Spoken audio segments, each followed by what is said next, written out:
اور اس کے خاص کرم سے آج ہمیں یہ سعادت مل رہی ہے کہ ہم جماعت اہل سنت نارتھ امریکہ کے زیر اہتمام منعقد ہونے والی تیسری سالانہ انٹرنیشنل میلاد مصطفیٰ صلی اللہ علیہ وآلہ وسلم کانفرنس میں شریک۔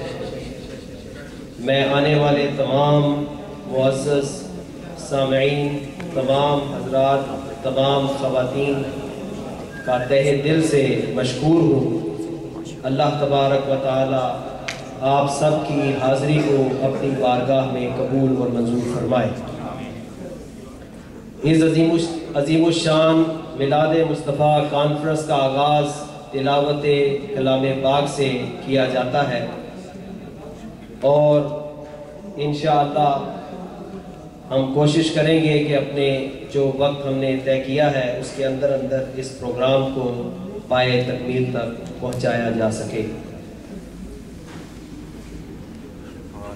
تو تلاوت کلام پاک کے لیے میں دعوت دوں گا جماعت اہل سنت کے عظیم رہنما، ہمارے نوجوان ساتھی، استاذ العلماء، استاذ القراء، استاذ الحفاظ، فضیلت الشیخ حضرت علامہ مولانا مقصود احمد رضوی صاحب کی خدمت میں کہ آپ حسب سابق اس عظیم الشان کانفرنس کا آغاز اللہ کے پاک کلام کی تلاوت سے کریں۔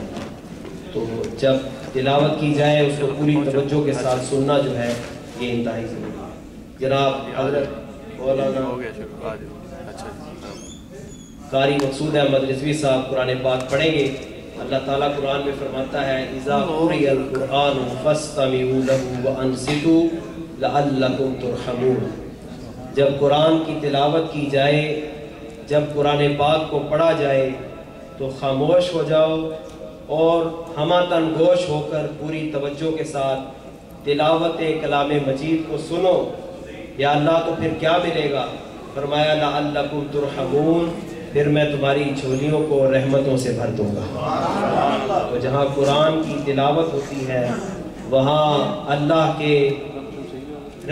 کی رحمتوں کا خصوصی طور پہ نزول ہوتا ہے، رحمتوں کی بارش ہوتی ہے، کرم کی برسات ہوتی ہے۔ تو تلاوت کلام پاک فرماتے ہیں حضرت علامہ قاری مقصود احمد رضوی۔